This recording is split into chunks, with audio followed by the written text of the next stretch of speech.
Good morning बच्चों। आज हम 9वीं क्लास से दूसरा पाठ पढ़ेंगे जिसके रचयिता राहुल सुब्रमण्यम हैं। इनके जीवन परिचय हमने पहले वीडियो में पढ़ चुके हैं। तो अब हम इन्होंने जो रचना लिखी है, यात्रीवृत्ति रचना लिखी है जिसका नाम है ल्हासा की ओर, तो हम उसके बारे में पढ़ेंगे कि उसमें जो है लेखक क्या बताना चाहते हैं और क्या लिखा है उन्होंने। उसमें उन्होंने जो भी अपनी यात्रावर्ती रचना, जब भी वो यात्रा करते थे राहुल जी, तो वो अपनी यात्रा के समय में जो भी वो अनुभव करते थे उन सब चीज़ों को जो है वो लिखते थे। तो उसी तरह से उसी में से एक यात्रावर्ती रचना है उनकी जिसका नाम है ल्हासा की ओर। तो ये जो रचना है उनकी, तो ये रचना जो है राहुल जी ने अपनी पहली तिब्बत यात्रा का वर्णन किया है इसमें, जब उन्होंने ये सन 1930 में नेपाल के रास्ते की थी। उस समय जो था बेटा, भारतीयों को तिब्बत यात्रा की अनुमति नहीं थी, इसलिए उन्हें ये यात्रा एक भिखमंगों के रूप में करनी पड़ी।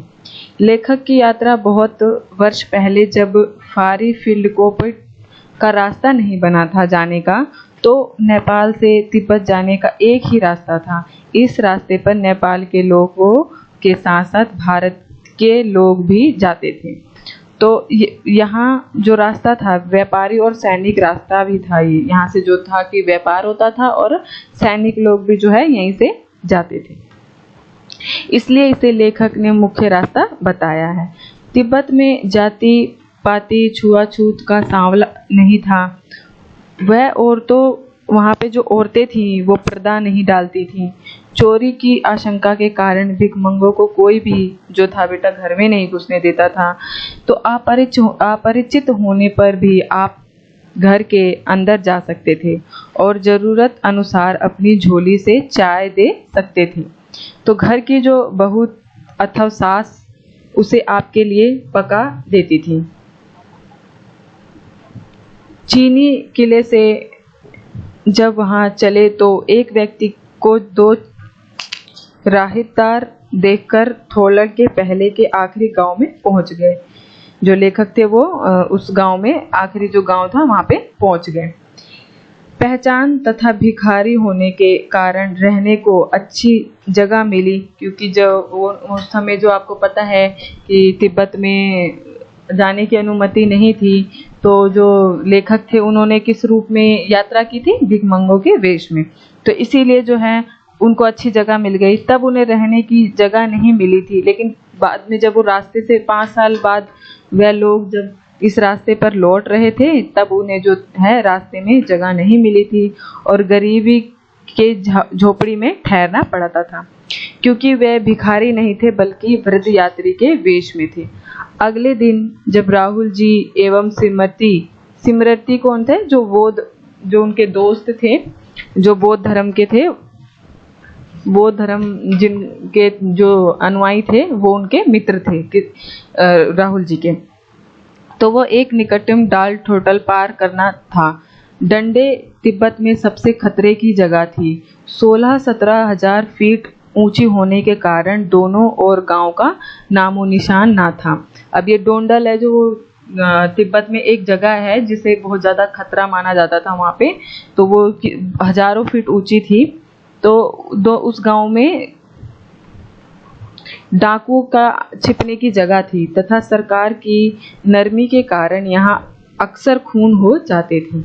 चूंकि वे लोग भिखारी के वेश में थे, इसलिए हत्या की उन्हें परवाह नहीं थी, परंतु ऊंचाई का डर बना रहता था। क्योंकि जो लेखक थे वो भिखारी के वेश में जो है यात्रा कर रहे थे, इसलिए जो है उन्हें खून होने का खतरा नहीं था, लेकिन उन्हें ऊंचाई का डर था। दूसरे दिन उन्हें डंडे की चढ़ाई घोड़े से की, जिसमें उन्हें दक्षिण पूर्व और बिना बर्फ और हरियाली के नंगे पहाड़े दिखे तथा उत्तर की ओर पहाड़ों पे कुछ बर्फ दिखी। उतरते समय लेखक का घोड़ा थोड़ा पीछे चलने लगा और वह बाएं की ओर 1.5 मील आगे, मतलब 1.5 मील आगे चल दिया। बाद में पता चला लंडकोर का रास्ता दाहिने की तरफ था। जिससे लेखक को देरी हो गई तथा जो उस सुमिति था नाराज हो गया था। सुमिति जो था वो थोड़ा उसका जो स्वभाव था बेटा वो थोड़ा नाराजगी का था, वो जल्दी से जो है गुस्सा हो जाता, लेकिन मान भी बहुत जल्दी जाता। तो जो है लेखक को देरी हो गई चलने में, तो जो सुमिति था वो नाराज हो गया, गुस्सा हो गया, और वो परंतु जल्दी ही जो है ठंडा भी हो गया और लंडकोर में एक अच्छी जगह पर ठहर गया। तब वह तिहड़ी के मैदान में थे। तिहड़ी जो कि पहाड़ी से घिरा टापू था। सामने एक छोटी सी पहाड़ी दिखाई पड़ती थी जिसका नाम तिहड़ी समाधि गिरी था। आसपास के गांव में जो सुमिति के बहुत सारे परिचित थे उनसे जाकर मिलना चाहते थे, परंतु लेखक ने उन्हें मना कर दिया और लहासा पहुंचकर पैसे देने का वादा किया। सुमिति मान गया और उन्हें आगे बढ़ना शुरू किया। उन्होंने सुबह चलना शुरू नहीं किया था, इसलिए उन्हें कड़ी धूप में आगे बढ़ना पड़ा था। वह पीठ पे सुमिति एक और यजमान से मिलना, पीठ पे अपनी चीजें लादे और हाथ में डंडा लिए चल रहे थे। सुमिति एक और यजमान से मिलना चाहते थे, इसलिए उन्हें बहाना कर शोकर बिहार की ओर चलने को कहा। तिब्बत की जमीन छोटे बड़े जहागीरों के हाथों में बटी हुई थी। इन जहागीरों का बड़ा हिस्सा मठों के जो हाथ में था। अपनी अपनी जहागीरों में हर जहागीरदार कुछ खेती खुद भी करते थे, जिसके लिए मजदूर उन्हें बेगार में मिल जाते थे। बेगार मतलब फ्री में मिल जाते थे। लेखक शेखर की खेती के मुखिया भिक्षुक नमसे से मिले। वह एक अच्छा मदिरा था जिसमें बुद्ध वचन की हस्तलिखित थी। हस्तलिखित मतलब किताब है, उसमें हस्तलिखित 103 पोथियां रखी थी। हस्तलिखित यानी हाथ से लिखी हुई पोथियां यानी बुक। 130 बौद्ध वचन के द्वारा, यानी आप कह सकते हो कि जो बौद्ध वचन है जो उन्होंने वो लिखा है वो कितने 130 बुकों में लिखी हुई थी और संभाल के रखी हुई थी, जिसे लेखक पढ़ने में लग गए। इसी दौरान सुमिति ने आसपास अपने यजमानों से मिलकर आने के लिए लेखक से पूछ लिया, जिसे लेखक ने मान लिया। दोपहर तक सुमिति वापस आ गया। चूंकि तिहड़ी वहां से ज्यादा दूर नहीं था, इसलिए उन्हें अपना सामान पीठ पर उठाए और नमसे से विदा कर लिया।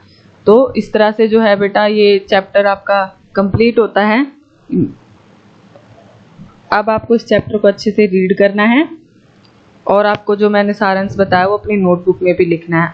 अब हम सुमिति के बारे में जान लेते हैं कि जो सुमिति था वो कौन था।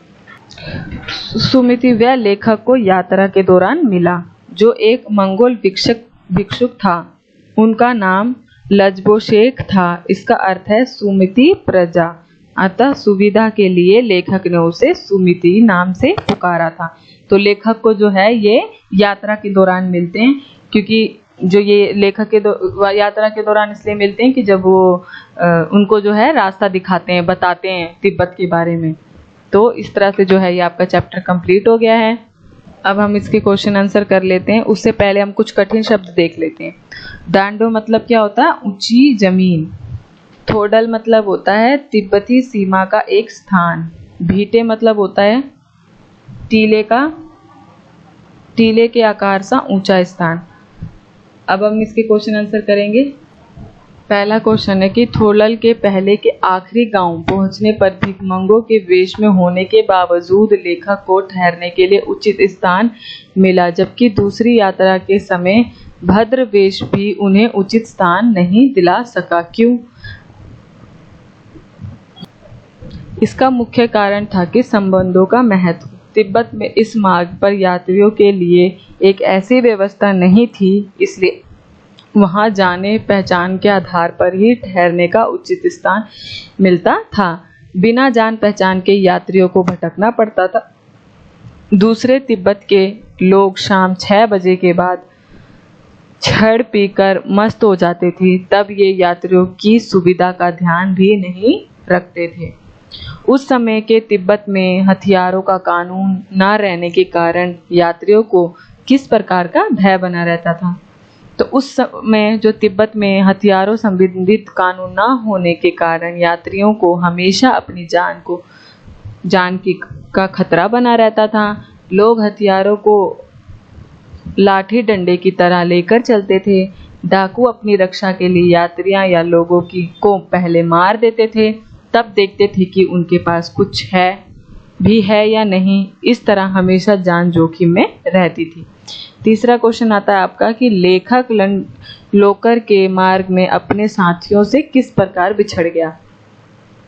तो आपने देख पढ़ा था ना कि उनका जो घोड़ा था थोड़ा सुस्त था और वो वहाँ रास्ता भटककर उनका घोड़ा जो था बहुत सुस्त था और वह रास्ता भटककर 1.5 मील गलत रास्ते पर चला गया। उसे वहाँ से वापस आना पड़ा। तो इस तरह से जो है वो अपने साथियों से बिछड़ गए थे। अब चौथा क्वेश्चन आता है आपका कि लेखक ने शेखर विहार में सुमिति को उनके यजमानों के पास, यजमानों का मतलब होता है रिश्तेदारों के पास जाने से रोका, परंतु दूसरी बार रोकने का प्रयास क्यों नहीं किया?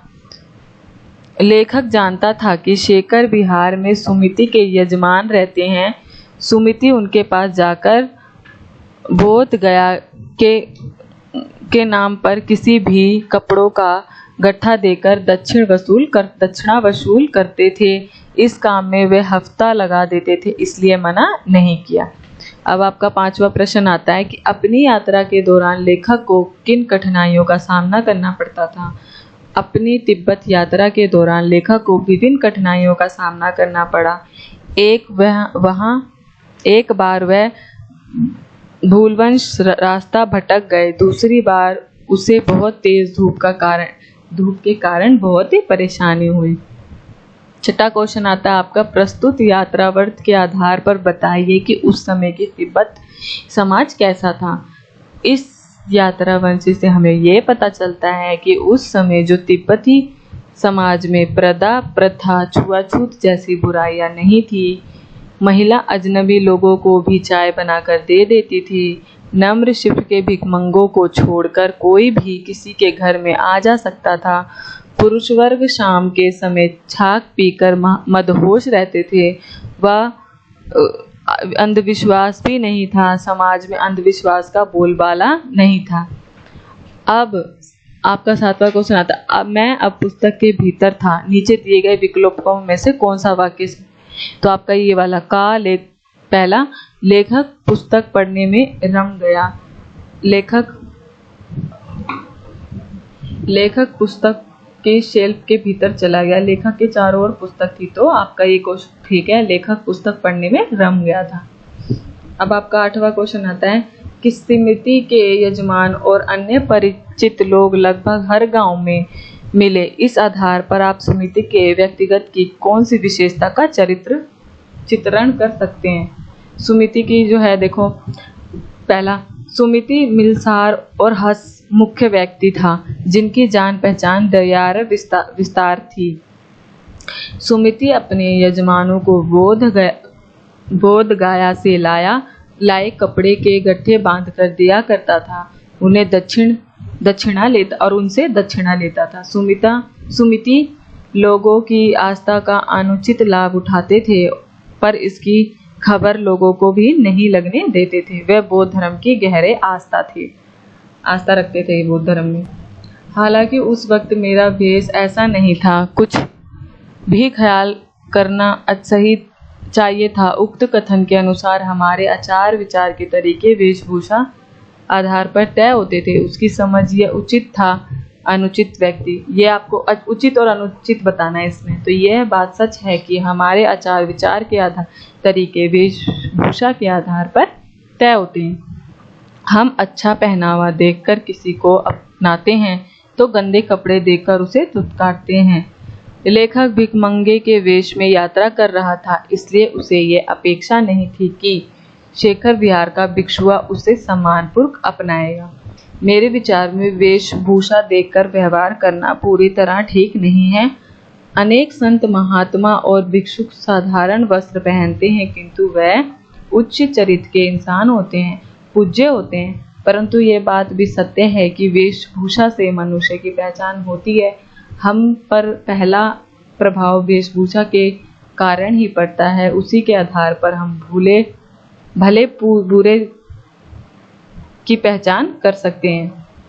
यात्रावर्ती 10वां क्वेश्चन आता है आपका कि यात्रावर्ती के आधार पर तिब्बत की भौगोलिक स्थिति का शब्द चित्रण प्रस्तुत कीजिए। यात्रावर्ती से ज्ञात होता है कि तिब्बत भारत और नेपाल से लगता हुआ देश है, जहां कुछ समय तक आने जाने पर प्रतिबंध था। यह स्थान समुद्रीय तल से काफी ऊंचा है। यह शस्त्र 18,000 फीट ऊंचे डंडे हैं जो खतरनाक जगह हैं। डंडे नदियों के मोड़ और पहाड़ी की चोटियों के कारण बहुत ऊंचे नीचे हैं। यहाँ एक और हजारों बर्फ से ढके श्वेत शिखर हैं, तो दूसरी ओर भीटे हैं जिस पर बहुत कम बर्फ रहती है। यह विशाल मैदान भी है जो पहाड़ों से घिरा है। यहाँ के विचित्र जलवायु में सूर्य की ओर मुंह करके चलने पर माथा जलता है, जबकि कंधा और पीठ बर्फ की तरह ठंडे हो जाते हैं। यह स्थिति हमारे राज्य शहर में पूरी तरह भिन्न है। तो इस तरह से जो है आपका ये चैप्टर कंप्लीट हो गया है। आपको इस वीडियो को पूरा देखना है और इसके क्वेश्चन आंसर अपनी नोटबुक में लिखना है।